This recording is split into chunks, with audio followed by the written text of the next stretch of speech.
নমস্কাৰ, মই লক্ষীমিয়া আপোনালোক সকলোকে মোৰ অন্য এটি নতুন ব্লগৰ মাজলৈ স্বাগতম জনাইছোঁ। মা, পাপা আৰু ভণ্টি অহাৰ দিনাখনেই ক'লে যে আমি এবাৰ মা কামাখ্যা দৰ্শন কৰিবলৈ মনত হেঁপাহ লৈ আহিছোঁ আৰু সেইকাৰণে অহাৰ পিছদিনাখনেই ৰাতিপুৱা আমি সোনকালে উঠি সকলোৱে গা পা ধুই এতিয়া মা কামাখ্যা দৰ্শনৰ কাৰণে ওলাইছোঁ আৰু যাবলৈ। আৰু আমাৰ ভণ্টিৰ চুলিখিনি দেখাম দেই, চাব। তাইৰ চুলিখিনি মোতকৈও দীঘল। আমি মানে চুলি দীঘলকৈ ৰাখিয়ে ভাল পাওঁ আৰু বিশেষকৈ মাৰ কাৰণে। মায়ে মানে সৰুৰে পৰা আমাক কয় যে ছোৱালী চুলিখিনিয়ে শুৱনি আৰু ক'লা চুলি কচা ছোৱালী ভাল লাগে, কেতিয়াও ৰং নেসানিবি দেই, এনেকৈ কয়। আমি অৱশ্যে আজিলৈকে এজনীয়েও ৰং সানি নাই পোৱা দেই চুলিখিনি। তাইখিনি আকৌ মোতকৈও দীঘল হয়, কিন্তু আগতে কাটিছিলোঁ বাৰু, চুটিকৈ ৰাখিছিলোঁ, কিন্তু মাৰ ভয়ত মানে লুকুৱাই থওঁ। মায়ে গালি পাৰিব বুলি মনে মনে চুলিখিনি বান্ধি থৈ দিওঁ, ক'তনো গম নোপোৱাকৈ থাকিব। আৰু যেতিয়া গম পায় চুলিখিনি যে কাটিছোঁ বুলি বা চুটি হ'ল বুলি, ইমান বেছি যে আগতে গালি পাৰে। এতিয়া আকৌ আমি নিজে চম্ভালিব পৰা হ'লোঁ চুলিখিনি, সেইকাৰণে আমি গোটেইকেইজনীয়ে দীঘলকৈ ৰাখোঁ দেই চুলি। আৰু এইফালে এতিয়া আমি মা কামাখ্যা দৰ্শনৰ কাৰণে গাড়ীত আহি আছোঁ। এইখন চেম মিলি গ'ল ন ব্লাউজটো? চাদৰো মিলি গ'ল। আজি বায়েক ভনীয়েক মিলাই আহিছোঁ আমি। ব্লাউজ মিলি গ'ল, চাদৰ মিলি গ'ল। মিলিছে? চবতছে বেছি আপোনাকে ধুনীয়া লাগিছে। একেবাৰে কালাৰ বেলেগকে আপুনিহে পিন্ধি আহিলে।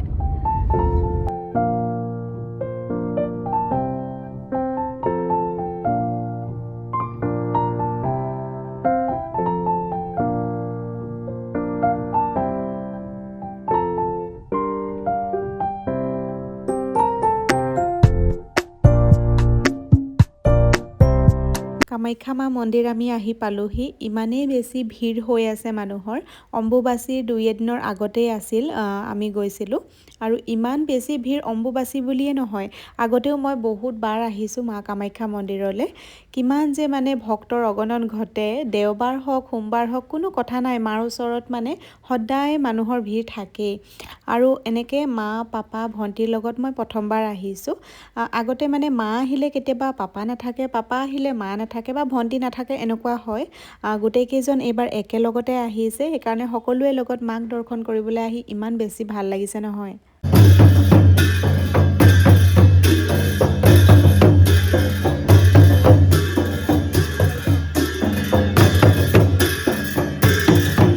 মাৰ মন্দিৰৰ গেটৰ পৰাই বহুতবোৰ দোকান আছে, তাৰে ভিতৰত কোনোবা এখনৰ পৰা ল'লেই হয় আৰু তাতে চেণ্ডেলো ৰাখিবলৈ তেওঁলোকে দিয়ে। আমি চেণ্ডেলো ৰাখিলোঁ আৰু এখন দোকানৰ পৰা মাক দিবৰ কাৰণে ধূপ, চাকি, ফুল, চুন্নি সকলোবিলাক সেন্দুৰ মানে যিখিনি মাক দিব লাগে আৰু সকলোখিনি ল'লোঁ। লৈ এতিয়া ভিতৰলৈ আহি আছোঁ আৰু অকণমান আপোনালোকক বাহিৰৰ পৰিৱেশটো দেখাই দিছোঁ। মাৰ ওচৰত আগতে আহোঁতে মই এবাৰেই একেবাৰে ভিতৰত গৈ মই দৰ্শন কৰি পাইছোঁ, কিন্তু তাৰ পিছৰ পৰা তেনেকৈ একেবাৰে ভিতৰত মাৰ ওচৰত দৰ্শন কৰি পোৱা নাই বাৰু। এইবাৰো এনেকৈ মাৰ ওচৰত ভিতৰলৈ যাম বুলিয়ে আমি আহিছিলোঁ, কিন্তু মানে ইমানেই বেছি ভিৰ হৈ আছে, ৰাতিতেই আহিব লাগিব চাগে, তেতিয়াহে আমি একেবাৰে ভিতৰত সোমাবলৈ সোনকালে পালোঁ হয়। কিন্তু আমাৰ আহোঁতেও বহুত বেছি দেৰি হৈ গ'ল আৰু 11টামান বজাতহে চাগে আমি আহি পাইছোঁহি মন্দিৰ। আৰু কি হ'ল, ইমানেই বেছি দীঘল লাইন হৈ আছে, মানে এতিয়া মানে এইখিনি সময়ত যদি আমি লাইন পাতোঁ তেনেহ'লে ৰাতি হ'বগৈ বুলি ক'লে। তাৰে যিসকল মানুহ থাকে তেওঁলোকে ক'লে যে এতিয়া যদি আপোনালোকে লাইন পাতে ৰাতি হ'বগৈ, যদি পাৰে ৰৈ থাকিব তেনেহ'লে আপোনালোকে ভিতৰত সোমাব পাৰিব, এনেকৈ ক'লে।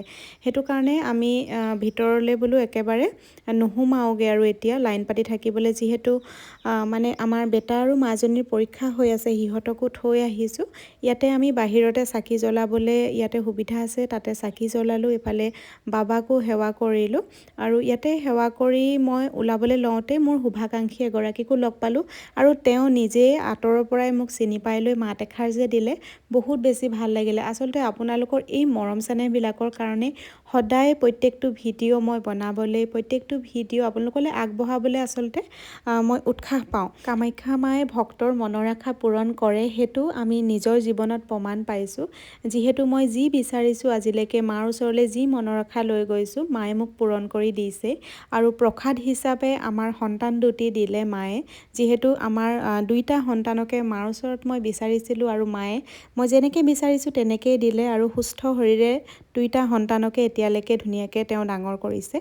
আৰু ইয়াতে যিহেতু আমি ভিতৰলৈ যাব নোৱাৰোঁ, সেইকাৰণে এজনে ক'লে যে এইখিনি ঠাইতে আপোনালোকে মাৰ কাৰণে যি যি বস্তু আনিছে ফুল হওক বা চুন্নি সেন্দুৰ সকলোখিনি দক্ষিণা ইয়াতে দিব পাৰিব আৰু আমি ভিতৰত দি দিম বুলি ক'লে। মাৰ বাবে লৈ অহা সকলোখিনি বস্তু দি আমি সেৱা কৰিলোঁ গোটেইকেইজনে। তাৰপিছতে এতিয়া এইফাললৈ আহি আছোঁ বাহিৰলৈ, যিসকল দেৱতা আছে তেওঁলোককো বোলো সেৱা কৰি আমি এফালে দিয়ে ওলাই যামগৈ আৰু।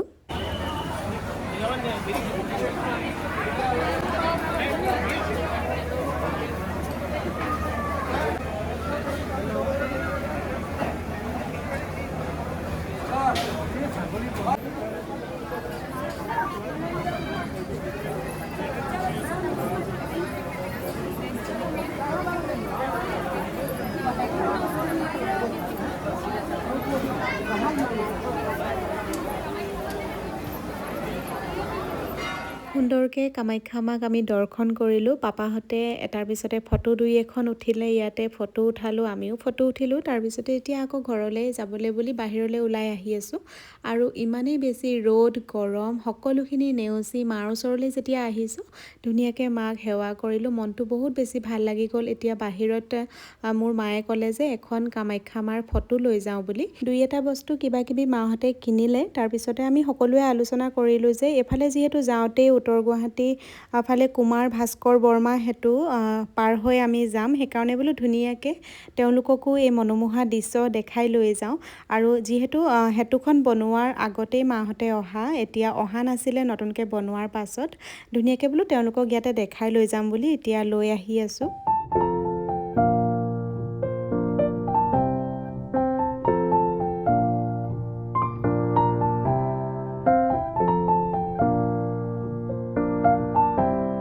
দলংখন গধূলি বহুত বেছি ভাল লাগে দিনতকৈ। আৰু গধূলি আমি এদিন আহিছিলোঁ ইয়াৰ আগত, সেইদিনাখন মোৰ শাহুমাকো লৈ আহিছিলোঁ। আৰু এতিয়া মাহঁতক লৈ বোলো আহিলোঁ, দেখাই নিওঁ। ইমান ধুনীয়া লাগিছে নহয়, মাহঁতেও ক'লে বৰ বেছি ভাল লাগিছে। আৰু গুৱাহাটীখনত ইমানখিনি আগতকৈ পৰিৱৰ্তন হ'ল, বহুত বেছি ধুনীয়া লাগিছে বুলি ক'লে। আৰু ইমান বতাহ মাৰি আছিলে, দুই এখন যেন তেনে ফটো উঠিলোঁ। এতিয়া আৰু ইয়াৰ পৰা ঘৰলৈ যাবলৈ লৈছোঁ। আৰু মোক কৈছিলে যে তোমাৰ মা আৰু পাপা ইমান মানে ডেকা গাভৰু হৈ আছে, দেখি ভাল লাগিলে এনেকৈ কৈছিলে। হয়, মোৰ মা আৰু পাপা বৰ্তমান ডেকা গাভৰুৱে হৈ আছে বাৰু, আৰু এনেকৈ দুইজন ধুনীয়া হৈ আছে যে আমাৰো ভাল লাগে। দিনৰ 3টামান বজাতে আমি আহি পালোঁ। তাৰপিছত একো ভিডিঅ' কৰা হোৱা নাই। এয়া একেবাৰে ৰাতিহে মই আকৌ ভিডিঅ' কৰিছোঁ।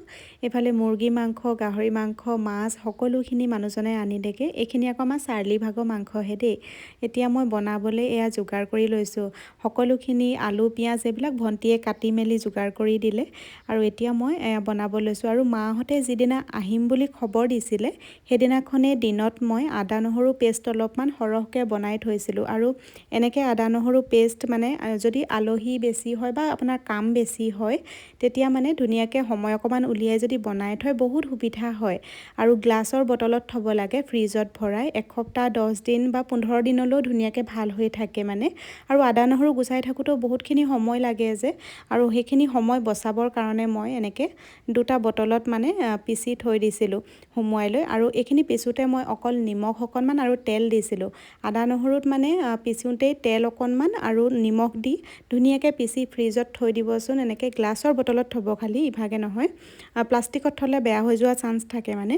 গ্লাছৰ বটলত ফ্ৰিজত একেবাৰে 10-15 দিনলৈকে আপোনালোকে ব্যৱহাৰ কৰিব পাৰিব। আৰু এইফালে ভণ্টিয়ে মছলা খুন্দি দিছে। মই যিহেতু পেকেট মছলা খুব কম ব্যৱহাৰ কৰোঁ মাংস বনালে, সেইটো কাৰণে মানে গোটা মছলা মই গৰম কৰি তাইক খুন্দিবলৈ দিছিলোঁ। এইফালে গাহৰি মাংসত মই দিবলৈ লৈছোঁ শুকান খৰিচা। শুকান খৰিচা অকণমান দি অলপ সময় ভাজি লৈ অকণমান পানী দি আৰু সিজাই দিম। যেনেকৈ তেওঁলোকে খাই ভাল পায় তেনেকৈয়ে মই সকলোখিনি বনাইছোঁ। আৰু এইফালে মুৰ্গী মাংসখিনি মই ড্ৰাই ফ্ৰাই কৰিলোঁ। এতিয়া ওপৰত ক্ৰীম দিছোঁ এইখিনি। আৰু মোৰ পাপাই আকৌ ৰাতি ৰুটি খায়। আৰু যিহেতু মোৰ মানুহজনেও ৰাতি ৰুটিয়ে খায়, সেইকাৰণে পাপা আৰু মোৰ মানুহজন আৰু মোৰ কাৰণে আমাৰ কাৰণে ৰুটি বনালোঁ। আৰু মাহঁতৰ কাৰণে ভাত বনালোঁ। তাৰপিছতে শাহুমাই আকৌ সোনকালেই খালে, যিহেতু মাৰ ইনচুলিন লোৱাৰ পিছত মানে আধা ঘণ্টাৰ পিছতে মায়ে ভাত খায়, সেইকাৰণে মাক আগতীয়াকৈ দি দিলোঁ। তাৰপিছতে এতিয়া আমি সকলোৱে খাবলৈ লৈছোঁ। আৰু মাহঁতে খাই হোৱাৰ পিছতে ময়ো খাম। আৰু এইফালে ভণ্টি আৰু মাজনী বেটা একেলগতে মানে গোটেইকেইটাই বহি এইকেইদিনা ভাত খাইছে। আৰু মাহীয়েকৰ লগত মানে পিছাই নেৰে এটাইও। বাৰু ব্লগটো মই এইখিনিতে শেষ কৰিছোঁ। আজিলৈ আহিছোঁ, বাই।